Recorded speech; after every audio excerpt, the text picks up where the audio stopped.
Video से पहले channel को सब्सक्राइब ज़रूर करें, नोटिफिकेशंस के लिए बेल आइकन दबाएं और वीडियो के बाद लाइक, कमेंट और शेयर करना ना भूलें। Hello friends, welcome to stock market today and tomorrow. शुरुआत करने से पहले कुछ इन्फॉर्मेशन आपके साथ शेयर करनी ज़रूरी है। तो पहली इन्फॉर्मेशन ये है कि मैं जो भी यहाँ पे स्टॉक्स डिस्कस कर रहा हूँ वो कम्प्लीटली एजुकेशनल पर्पज़ के लिए है। आप अगर उसमें कोई पोजीशन बनाते हैं तो उसके लिए मेरी कोई ज़िम्मेदारी नहीं है। मैं सिर्फ़ और सिर्फ आपको एक आइडिया दे रहा हूँ और हम यहाँ पे एक डिस्कशन कर रहे हैं ताकि आप किस तरह से प्राइस मूव करता है, कैसे कैंडल स्टिक्स पैटर्न मूव करते हैं, कैसे मूविंग एवरेजेस या टेक्निकल चार्ट्स किस तरह से वर्क करते हैं। मैं सिर्फ इसके ऊपर डिस्कशन करना चाहता हूँ, ना कि आपको कोई बाई या सेल रिकमेंडेशन देने के लिए। तो मैं जो भी आपको स्टॉक्स अगर यहाँ पे डिस्कस कर रहे हैं तो मेरी तरफ से आप वो सिर्फ़ और सिर्फ एक स्टडी पर्पज़ के लिए लीजिएगा। अगर आप उसमें ट्रेड करते हैं तो मेरी उसमें कोई ज़िम्मेदारी नहीं है। आप अपने पहले फाइनेंशियल एडवाइज़र या ब्रोकर को सलाह कर लें और उसके बाद में आप उसमें ट्रेड लें तो ज़्यादा बेहतर रहेगा। और दूसरी इन्फॉर्मेशन ये है कि जो भी मेरे वीडियोज़ हैं अगर आप एंड तक या पूरे नहीं देखते हैं तो मुझे लगता नहीं है कि आप इसका पूरा फुल बेनिफिट उठा पाएंगे। तो मेरी आपसे एक रिक्वेस्ट है कि काइंडली जो मेरे वीडियोज़ हैं आप वो एंड तक देखें, ताकि जो भी मैं टेक्निकल डिस्कस कर रहा हूँ, जो भी मैं बातें डिस्कस कर रहा हूँ वो कम्प्लीटली आपको समझ में आए। तो आप जो भी पोजीशन बनाएंगे आपको उसके अंदर में मदद मिलेगी। तीसरी ये इम्पॉर्टेंट बात ये है कि हमने एक स्टॉक मार्केट ग्रुप बनाया है टेलीग्राम में, या चैनल कह सकते हैं बनाया, जिसमें हम कंटिन्यूसली पूरे दिन मार्केट में जो एक्टिविटीज़ चल रही है उसके बारे में आपको अपडेट्स देते रहते हैं। मार्केट की कैसी मूवमेंट रह रही है वो भी डिस्कस करते रहते हैं। तो आज मैंने जिस तरह से मार्केट मूव किया मैंने आपको कम्प्लीटली उसमें गाइड किया, और आप देखेंगे जिस तरह से मैंने गाइड किया, जो लेवल्स मैंने आपको बताया कंटिन्यूसली उसी तरीके से मार्केट ने मूवमेंट दिखाई है। ये जो वीडियो है, इस वीडियो के बनाने के बाद में काफ़ी सारे जो चीज़ें हैं वो न्यूज़ बेस्ड या कुछ भी मैं कहूँ ग्लोबल मार्केट्स के संकेत, या और आजकल हम कंटिन्यूसली देख रहे हैं गैप डाउन या गैप अप ओपनिंग हो रही है। तो इसके लिए हमने ये चैनल बनाया ताकि अगर कुछ भी अपडेट होता है वीडियो बनाने के बाद में या वीडियो अपलोड करने के बाद में तो वो हम आपको दे सकें। तो मेरी रिक्वेस्ट है आपसे कि आप उसे कृपया सब्सक्राइब कीजिए, नीचे लिंक दिया हुआ है। चौथी बात ये है कि हम एक न्यूज़लेटर बनाने की कोशिश कर रहे हैं। तो जो न्यूज़लेटर है वो हम लगभग 1 जून से शुरुआत करने की कोशिश कर रहे हैं। तो अगर आप उसमें इंटरेस्टेड हैं तो नीचे लिंक दिया हुआ है, आप उसमें अपनी डिटेल्स डाल सकते हैं, उसमें अपनी डिटेल्स छोड़ सकते हैं। तो आपसे एक रिक्वेस्ट है कि कृपया नीचे दिए गए लिंक पे आप अपनी डिटेल्स डालें, और नीचे काफ़ी सारे इन्फॉर्मेशन आपको डिस्क्रिप्शन में मिल जाएगी। तो आप कृपया आज उसे एक बार रीड आउट कर लें तो आपको हर चीज़ के लिए क्लैरिटी हो जाएगी। तो आज का टॉपिक, जिस तरह से हम हर रोज़ की बात करते हैं, पहले हम इंडाइसेस की बात करेंगे। तो आज अगर हम इंडाइसेस देखें तो आप देख सकते हैं आज निफ्टी ओपन हुआ 9213 के लेवल पे। प्रीवियस क्लोजिंग जो इसकी थी 9383 की थी, 9400 के नीचे में, और आज जो ओपन हुआ 9213 के ऊपर में ओपन हुआ। तो इसकी एक गैप डाउन ओपनिंग हम देख सकते हैं कि लगभग 170 पॉइंट की गैप डाउन ओपनिंग हुई, जो हमें रात को भी समझ में आ गई थी, और मैंने आपको उसमें चैनल पे अगर जो हैं उनको मैंने अपडेट भी कर दिया था। और इसके बाद में मार्केट जब खुला उसके बाद में उसने थोड़ा सा जो है रिकवर करने की कोशिश की तुरंत, और 9281 का इसने हाई बनाया, लेकिन वहाँ पे मार्केट सस्टेन नहीं कर पाया क्योंकि 9300 के ऊपर में काफ़ी रेजिस्टेंस था। और मैं आपको बता ही रहा हूँ, वो इन्फॉर्मेशन दे ही रहा हूँ काफ़ी टाइम से कि 9200 से 9400 का एक जो रेंज बना हुआ है, इस छोटे से रेंज में निफ्टी काफ़ी दिन से ट्रेड कर रहा है। ना ये इसके ऊपर जा रहा है और ना ये इसके नीचे घसक रहा है। तो फाइनली अगर आज हम देखें तो आज इसने जो क्लोजिंग है वो 9200 के नीचे लेवल पे दी, और काफ़ी ज़्यादा नीचे के लेवल पे दी है। तो इससे जो एक डाउन ट्रेंड है, या मैं कह सकता हूँ जो बेरिशनेस है वो बढ़ गई है। तो जो क्लोजिंग जो आज उसने दी है वो 9142 की दी है, और आज लो जो बनाया था 9120 का लो बनाया था। और मैंने आप जो भी टेलीग्राम चैनल में फॉलो कर रहे हैं मुझे, वहाँ पे मैंने क्लियरली ये बताया था 9180 का लेवल अगर तोड़ता है तो और ज़्यादा बेरिशनेस बढ़ेगी। पहले उसने 9180 का लेवल अटैम्प्ट किया, बट वो वहाँ से सपोर्ट लेके वापस ऊपर आ गया और 9230 तक पहुँच गया। लेकिन फिर उसने वापस दूसरी बार अटैम्प्ट किया, और दूसरी बार वो उस अटैम्प्ट में सक्सेसफुल रहा, और सीधा मार्केट वहाँ से 9120 के आसपास आ गया, जो कि हमारा आज का लोएस्ट पॉइंट था। फिर वहाँ से थोड़ी सी वापस हमको रिकवरी देखने के लिए मिली, 9150-60 तक वापस मार्केट आ गया, काफ़ी रिकवर किया मार्केट ने नीचे से। लेकिन जो अल्टीमेटली क्लोजिंग है वो 9150 के नीचे 9142 के ऊपर दी। तो आप देख सकते हैं कि इंडेक्स जो है आज 2.5% के लगभग नेगेटिव क्लोज हुआ। और अगर हम बाकी ब्रॉड बेस्ड मार्केट की बात करें तो आप देख सकते हैं कि सारे बड़े कंपनीज़ के जो स्टॉक्स है आज उसमें गिरावट देखने को मिली है। और कल हमने डिस्कस किया था कि जो अनाउंसमेंट्स हुई है उसमें छोटे कंपनियों को ज़्यादा फ़ायदा मिल सकता है। तो अगर वैसे देखें तो आप मिड कैप स्मॉल कैप में देखें तो बहुत ज़्यादा जो गिरावट है वो नहीं देखी गई है। अब मिड कैप में देखें तो लगभग 0.6% की, मिड कैप 100 में 0.4% के आसपास, स्मॉल कैप जो 1%, मिड कैप 150 0.5% और स्मॉल कैप 50 1%। तो इनमें बहुत ज़्यादा हमको बेरिशनेस देखने नहीं मिल रही है, लेकिन जो बड़ी कंपनियां हैं उसमें हमको ज़्यादा बेरिशनेस दिख रही है। और ये जो गिरावट है वो ज़्यादातर बड़ी कंपनियों से ही आ रही है। तो अगर हम सेक्टर वाइज बात करें तो आप देख सकते हैं कि किन सेक्टर से आज जो मंदी है वो आई है। तो सबसे ज़्यादा जो पिटे हैं वो बैंक्स और फाइनेंशियल सेक्टर। आप देख सकते हैं प्राइवेट बैंक, PSU बैंक्स, इनमें बहुत ज़्यादा गिरावट आई है। फिर इसको सपोर्ट किया है IT ने, आज IT ने भी काफ़ी इसको ड्रैग किया, साथ में मेटल्स में और मीडिया स्टॉक्स ने। तो जो लगभग हम देख रहे हैं कि जो डेली मार्केट को बढ़ा रहे हैं वही डेली मार्केट को गिरा भी रहे हैं। तो आप देख सकते हैं कि आज जो ऑटो, मीडिया, मेटल्स, IT ये जो बढ़ा रहे थे रोज़ मार्केट को, आज वही गिरा रहे हैं। आज तेज़ी रही FMCG में और फार्मा सेक्टर में। रियल्टी ने भी आज लगभग 1.8% की इसमें गिरावट दिखाई है। तो जो मार्केट है वो मोटा मोटी आप समझ लीजिए कि ब्रॉड बेस्ड ही आज इसमें फॉल हुआ है। कोई भी ऐसा सेक्टर नहीं जिसमें बहुत ज़्यादा बाइंग हुई है। अगर थोड़ी बहुत बाइंग देखी गई है वो है FMCG और फार्मा में। तो हमें ये ब्रॉड बेस्ड सेलिंग ही नज़र आ रही है। और आगे जब हम ऑप्शन चेन एनालिसिस, तो फर्दर जो मार्केट की मूवमेंट रहेगी वो हम आगे डिस्कस करेंगे। लेकिन जो अभी समझ में आ रहा है वो ये है कि ब्रॉड बेस्ड सेलिंग हुई है। तो निफ्टी का चार्ट आपके सामने है। हम ये रोज़ इसी चार्ट को हम डिस्कस कर रहे हैं। और जैसे मैंने बताया पहले भी आपको कि वेज के फॉर्मेशन के बाहर में ये ट्रेड कर रहा है और इससे बेरिशनेस हमको दिख रही है, बट ये डिसाइसिवली ब्रेकडाउन नहीं दिखा रहा है। और आज की रेंज की बात करें तो आज की रेंज भी इसने जो है बॉक्स के अंदर से शुरू की थी, बट फाइनली इसने आज एक बॉक्स के बाहर एक ब्रेकडाउन दिया है।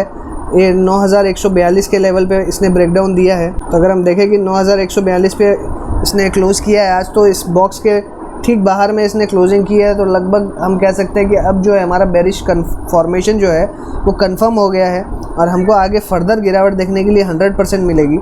ये बात को मुझे लगता है कि मैं कॉन्फिडेंटली कह सकता हूँ based on this technical charts. तो अब इसके नए लेवल्स क्या होंगे? तो नए लेवल्स जैसे मैंने बताया कि 9000 के ऊपर में काफ़ी जो है वो सपोर्ट है बना हुआ है इसका। और 9000 के बाद में इमीडिएटली 8700 जो है बहुत बड़ा इंपॉर्टेंट जोन है। अगर 8700 के नीचे जाता है तो हमको बहुत ज़्यादा ही सेलिंग देखने को मिल सकती है और एक नए डाउन ट्रेंड की जो है वो शुरुआत हो सकती है। तो फ़िलहाल जो है अभी जो लेवल्स टू वॉच है वो मैं कहूँगा 9000 है पहला, दूसरा रहेगा 8700। ये दो लेवल जो है बहुत इंपॉर्टेंट है। अब ये निफ्टी वापस कहाँ जाता है, कहाँ सपोर्ट लेता है, ये हमको देखना पड़ेगा। आज के अगर हम डेली मूवमेंट की बात करें तो डेली मूवमेंट जैसे हमने डिस्कस किया आप देख सकते हैं। तो मार्केट की जो शुरुआत है, मार्केट की शुरुआत हुई थी यहाँ से बॉक्स के लगभग एंड से, लेकिन फिर इसने थोड़ा सा तेज़ी दिखाई, लेकिन फिर बाद में ये कंटिन्यूसली हम देखें तो नेगेटिव ट्रेड होते रहा। और यहाँ पे इसने एक ये राउंडिंग बॉटम फॉर्मेशन जो है, जिसे हम एक बुलिश फॉर्मेशन कहते हैं या कह सकते हैं कि एक रिकवरी साइन होता है, बट वो सस्टेन नहीं किया और इसने फिर यहाँ से ऊपर मूव करके एक राउंडिंग बॉटम फॉर्मेशन बनाया और फिर वहाँ से जो है हमको गिरावट दिखाई और लास्ट में यहाँ पे डबल बॉटम पैटर्न बनाने की कोशिश की, लेकिन वो भी सक्सेसफुल नहीं हो सका और अल्टीमेटली इसने क्लोजिंग दी 9142 के आसपास। तो निफ्टी के ऑप्शन चेन की अगर हम बात करें तो निफ्टी के ऑप्शन चेन आपके सामने आप देख सकते हैं कि जो हमारा क्लोजिंग लेवल जो था वो 9142 का था। तो हमारा 9150 के आसपास हम देखें तो जो इन द मनी कॉल है या इन द मनी पुट है वो बनता है। तो अगर 9150 के ऊपर की हम बात करें तो हमें यहाँ पे सब जगह जो कॉल राइटिंग है वो ज़्यादा देखने को मिल रही है। तो 9200 के लेवल पे कॉल राइटिंग काफ़ी ज़्यादा हुई है, लगभग 7 लाख कॉन्ट्रैक्ट्स की, और पुट राइटिंग हुई है 3.25 लाख की। और साथ ही में 9300 की अगर बात करें तो यहाँ पे 6 लाख कॉन्ट्रैक्ट, 400 की बात करें तो 7.5 लाख, और 9500 की बात करें तो सबसे ज़्यादा यहाँ पे हुई है 8.5 लाख कॉन्ट्रैक्ट्स की। और अगर 9150 के नीचे की लेवल्स की बात करें तो सबसे ज़्यादा जो पुट राइटिंग हुई है वो 8500 पे, फिर 8800 पे और फिर 9000 के लेवल पे। तो आप देखेंगे कि जो रेजिस्टेंस है या जो कॉल राइटिंग है वो ज़्यादा है in comparison to put writing या सपोर्ट कहें, क्योंकि जो बियर्स है वो पहले भी कॉन्फिडेंट थे, बीच में एक दिन थोड़ा सा नर्वस फील हुए, लेकिन फिर उन्होंने वापस कम बैक किया और कम बैक करने के बाद में आप देख सकते हैं कि आज मार्केट का क्या हालत हुआ। और आगे भी मुझे ऐसा, जिस तरह से ये कॉल राइटिंग करते ही जा रहे हैं, तो मुझे ऐसा लग रहा है कि ये और ज़्यादा सेलिंग प्रेशर बढ़ाएंगे और ज़्यादा जो मार्केट में गिरावट है वो देखने हमको मिलेगी। बाकी एक बार हम जब क्यूमुलेटिव को ओपन इंटरेस्ट अगर समझेंगे तब हमें क्लियर पिक्चर पता होगी कि मार्केट कल किस तरफ जा सकता है, कहाँ पे ज़्यादा सपोर्ट रहेगा, किस तरफ किन लेवल्स पे ज़्यादा रेजिस्टेंस रहेगा। तो हमको वहाँ पे समझ में आएगा कि किस तरह से हमको पोजीशन बनानी है कल। तो अगर हम क्यूमुलेटिव ओपन इंटरेस्ट की बात करें तो क्यूमुलेटिव ओपन इंटरेस्ट आप देख सकते हैं हमारी क्लोजिंग जो थी 9142 पे थी, हमारे इस लेवल पे 9150 के। तो अगर इसके ऊपर की बात करें तो हमें कॉल राइटिंग जो है वो ज़्यादा देखने मिल रही है और इधर में पुट राइटिंग हमको ज़्यादा देखने को मिल रही है। लेकिन जो चीज़ कंपेयर करने की बात ये है कि हम जब भी देखते हैं कॉल राइटिंग की तरफ में, तो आप हमेशा देखेंगे कि एक अपसाइड जो है एक पहाड़ टाइप का बनता है, वो हर ऊपर लेवल पे हमको बहुत ज़्यादा कॉल राइटिंग देखने को मिलती है। बट जब हम पुट की तरफ आते हैं तो हमें यहाँ पे आप देखेंगे या तो नेगेटिव की तरफ मिलेगी, आप देख सकते हैं कि नेगेटिव यहाँ पे देखने मिल रही है, या एक हम कहें तो एक फ्लैट पैटर्न जो है वो हमको देखने के लिए मिलता है। तो मुझे ऐसा लगता है कि जो बुल्स हैं वो ज़्यादा कॉन्फिडेंट नहीं है या बहुत ज़्यादा स्कैटर्ड है, बहुत ज़्यादा रिस्क नहीं लेना चाह रहे हैं। और मैं यही कहूँगा कि उन्हें जो है वो अब मार्केट पे जो पकड़ है उनकी वो कम है। जो मैं ट्रेंड से समझ पा रहा हूँ वो ये है कि मार्केट जो है वो अब एक बेरिश टेरिटरी में फिसल चुका है। एक लेवल्स उसने डिसाइसिवली आज ब्रेक किया है और उस लेवल्स के ब्रेक होने के बाद मुझे ऐसा लगता है कि मार्केट और ज़्यादा नीचे जाएगा। और लगभग मुझे ऐसा लग रहा है, आप यहाँ पे जो सपोर्ट है वो आप देख सकते हैं कि इमीडिएटली 9000 पे है, थोड़ा सपोर्ट 9100 है, जो कि आप देखेंगे 9200 पे बहुत ज़्यादा रेजिस्टेंस है और क्लोजिंग जो है इन दोनों के बीच में हुई है, 9100 और 200 के बीच में। तो कल जो है मार्केट जो है इसी तरीके से, मैंने आपको, अगर आप चैनल में हैं तो आपने देखा होगा कि मैंने बाकायदा चैनल में लिखा है कि एक डिसाइसिव ब्रेकडाउन हुआ है। और जब वापस मार्केट ऊपर की तरफ आया था तो मैंने ये कहा था कि नए शॉर्ट फॉर्मेशंस जो है वो तैयार हो चुके हैं, पुरानी शॉर्ट पोजीशंस खाली हो चुकी है। तो ये क्लियरली हमको पता चल रहा था और मैंने आपसे वो शेयर भी किया। इसीलिए कल जो है मार्केट, मुझे ऐसा लगता है कल फिर से मार्केट गैप डाउन या फिर मार्केट एक बार फ्लैट ओपन होगा और फ्लैट ओपन होने के बाद भी वो कंटिन्यूसली फ्लैट टू नेगेटिव ही ट्रेड होगा। तो मैं कह सकता हूँ कि कल इमीडिएटली हो सकता है कि 9000 का लेवल ना तोड़े, वहाँ पे थोड़ा सा वो पेशेंस टेस्ट करे, हो सकता है कि वो जो बुल्स को ट्रैप करने की कोशिश करे। तो मैं ये कह सकता हूँ कि कल जो है 9000 का लेवल जो है बहुत इंपॉर्टेंट है, क्योंकि अगर 9000 का लेवल टूटेगा तो इमीडिएटली हमको 8900 तो देखने मिलेगा सेम डे। तो उसके लिए हमको प्रिपेयर्ड रहना है कि अगर 9000 ब्रेक होता है तो इमीडिएटली 100 पॉइंट की और गिरावट हमको इमीडिएटली देखने को मिलेगी। तो यहाँ से मुझे ऐसा लगता नहीं है कि कल 250 पॉइंट की गिरावट एक साथ आएगी, बट ज़रूर मेरे को ऐसा लगता है कि कल 9000 का लेवल जो है एक बार जो है वो पेशेंस या मैं कहूँ टेस्ट के लिए बना रहेगा। तो 9000 का लेवल हमको कल देखना है। अगर वो ब्रेक होता है तो तभी हम 8900 की पोजीशन के लिए आगे बढ़ेंगे, नहीं तो हमें कोई भी तरह की पोजीशन नहीं बनानी है। और मैं बार बार आपको कहता आ रहा हूँ कि हमें कोई फ्रेश लॉन्ग्स तो करने ही नहीं है, और अगर पोजीशन हमारी कॉस्ट टू कॉस्ट आती है या कुछ प्रॉफिट में आती है तो हमको वो स्क्वायर ऑफ करनी है। तो हमें अभी नई पोजीशन कुछ बनानी नहीं है और पुरानी पोजीशंस या जो लॉन्ग पोजीशंस है उसे काटना है। और शॉर्ट पोजीशन जो है वो 8700 के बाद बनाने में ज़्यादा कंफर्टेबल रहेंगे, क्योंकि 9000 पे इमीडिएट सपोर्ट है और 9000 तोड़ता है तो हम 300 पॉइंट के लिए 8700 का जो लेवल है उसके लिए हम एक बार के लिए नई शॉर्ट पोजीशन बना सकते हैं। तो अगर हम FII DIIs के डेटा की बात करें तो आज आप देखेंगे कि FIIs ने 4655 करोड़ की बाई करी और 6807 की सेलिंग करी। नेट में इन्होंने 2152 करोड़ की सेलिंग करी। तो ये इन्होंने पिछले कुछ दिनों से जो बाइंग कर रखी थी, आज उन्होंने सारा माल अपना, मुझे लगता है, डंप कर दिया है। और DIIs की अगर बात करें तो DIIs ने 4146 करोड़ की बाइंग करी और 3343 करोड़ की सेलिंग करी। नेट में 802 करोड़ की बाइंग करी। तो इन्होंने कुछ जो FIIs की सेलिंग है वो एब्जॉर्ब करने की कोशिश करी है। तो आगे मुझे जो ऐसा लग रहा है कि इतने दिनों बाद वापस FIIs ने काफ़ी बड़ी सेलिंग करी है, तो ये 2-4 दिन कंटिन्यू रह सकती है और इसके कारण मार्केट हमको नीचे की तरफ देखने मिल सकता है। और अगर 9000 के नीचे स्लिप हुआ मार्केट, तो मैं बार बार आपको कह रहा हूँ कि 8900 तो हमें इमीडिएटली देखने को मिलेगा, पर 8700 का लेवल जो है वो भी एक बार टेस्ट होगा और 8700 के बाद जो है वो असली गिरावट शुरू होगी और वो आपको और ज़्यादा नीचे के लेवल्स दिखा सकती है। तो हम कह सकते हैं कि आने वाले कुछ 15-20 दिनों में हमको मार्केट में जो ब्लड बाथ है जो देखने को मिल सकता है, जो कि मुझे हाईली लाइकली लग रहा है कि आने वाले 15 दिनों में, महीने भर के अंदर अंदर हमको काफ़ी नीचे के लेवल्स हमको देखने के लिए मिल सकते हैं। तो आगे जैसे जैसे अब हम डिस्कशन करते रहेंगे तो मैं आपको अपडेट करता रहूँगा। तब तक आपसे एक रिक्वेस्ट है कि जो मेरा चैनल है टेलीग्राम पे, वो उसको आप सब्सक्राइब करिए, ताकि मैं आपको लाइव अपडेट्स मार्केट में, मार्केट के बाद में, और जब भी मुझे कुछ ऐसा इंपॉर्टेंट लगता है शेयर करने लायक, तो मैं आपके साथ शेयर कर सकूं। तो प्लीज़ आप उसको सब्सक्राइब करिए। तो अगर बल्क डील्स की बात करें तो आज सिर्फ क्यूमिन्स इंडिया में 17,87,000 क्वांटिटी बाई हुई है एट 348.82 लेवल्स। इसने बाई किया है Amundi fund equity India select fund ने, जो कि मुझे ऐसा लगता है कि ये काफ़ी एक बड़ी क्वांटिटी है। तो आगे आने वाले दिनों में हमको इसके प्राइस पे एक इम्पैक्ट देखने को मिल सकता है। और इसके बाद की अगर हम बात करें तो आज कुछ मेजर और डील्स नहीं हुई है। इंडिया बुल्स और आरबीएल में एक ही पार्टी ने बाई सेल किया है, तो हमको इसे इग्नोर करना है, इससे हमको कोई रिजल्ट्स नहीं मिलने वाले हैं। कल के रिजल्ट्स की बात करें तो कल काफ़ी बड़ी बड़ी कंपनियों का रिजल्ट्स है।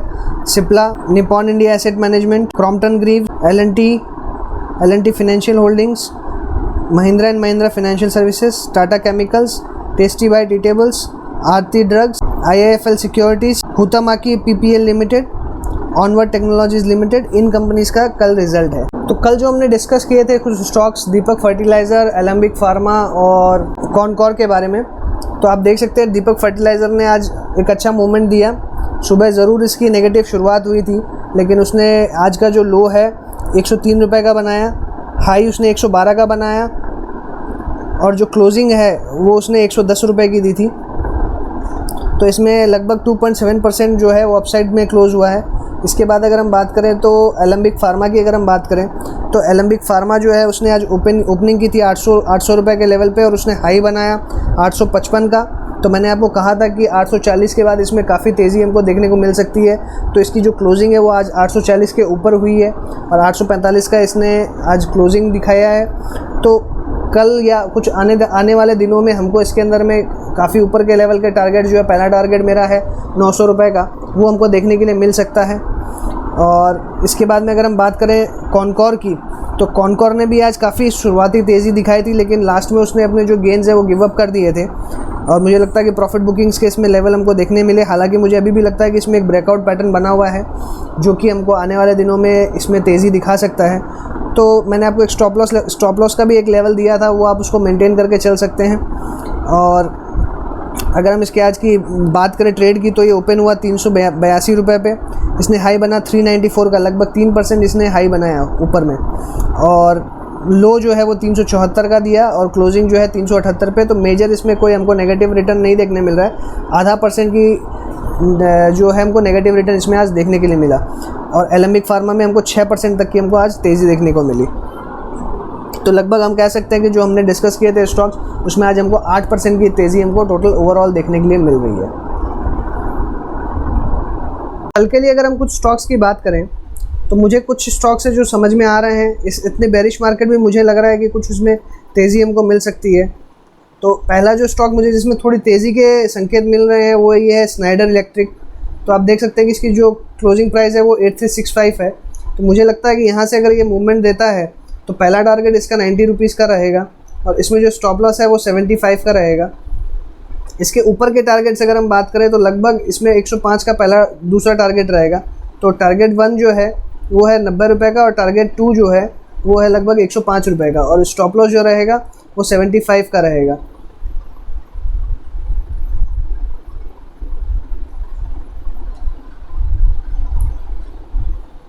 दूसरा स्टॉक जो मुझे समझ में आ रहा है जिसमें तेज़ी की हम पोजीशन बना सकते हैं वो है ग्लेनमार्क फार्मा। तो ये जो स्टॉक है काफ़ी दिन से हम अगर देखें तो एक रेंज में ट्रेड कर रहा है। इसने नीचे में एक बेस बनाया, उसने फिर बुलिश एक ब्रेकआउट दिया। ब्रेकआउट देने के बाद में अभी भी ये कंसोलिडेशन के फेज़ में चल रहा है, और ये मैं कहूँ तो लगभग ये अपने रेजिस्टेंस जोन में चल रहा है। तो इसमें जो तेज़ी है वो 360 रुपये के बाद में बनेगी। तो अगर ये 360 का लेवल जो है अगर ये ब्रेक करता है तो इसमें बहुत ऊपर के टारगेट दे सकते हैं। और मैं लगभग कहूँ तो इतने बेरिश मार्केट में भी मुझे इसमें जो सबसे ऊपर के टारगेट जो है वो 500 दिख रहे हैं।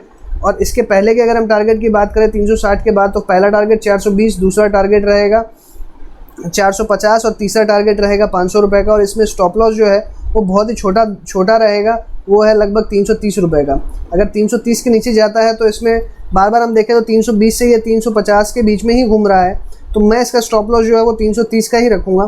तो 330 के स्टॉप लॉस के साथ हम इन टारगेट्स को हम देख सकते हैं। ये तो हो गई बुलिश फॉर्मेशन की बात।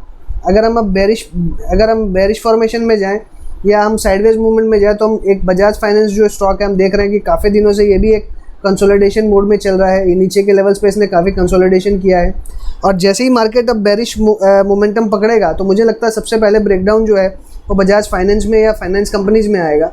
तो हमें बजाज फाइनेंस को कब शॉर्ट करना है, तो बजाज फाइनेंस का जो अभी करंट सिनेरियो है वो ये लगभग स्टॉक 2000 से लेकर मैं कहूँगा 2300 के बीच में घूम रहा है। ये इस 10% की 12-15% की रेंज में ये ट्रेड कर रहा है। तो इसकी जो बेरिश फॉर्मेशन है वो 1900 रुपये के बाद में आएगी। तो जब भी ये 1900 रुपये का, या मैं कहूँगा मैं ये 1900 लेवल इसलिए कह रहा हूँ क्योंकि ये बहुत सेफेस्ट लेवल है, तो 1900 रुपये के बाद में जब इसमें ब्रेकडाउन आएगा तब हम इसको शॉर्ट करेंगे और लगभग हमको 1700 रुपये या 1750 रुपये का टारगेट हमको देखने को मिल सकता है with in stop loss of 2000।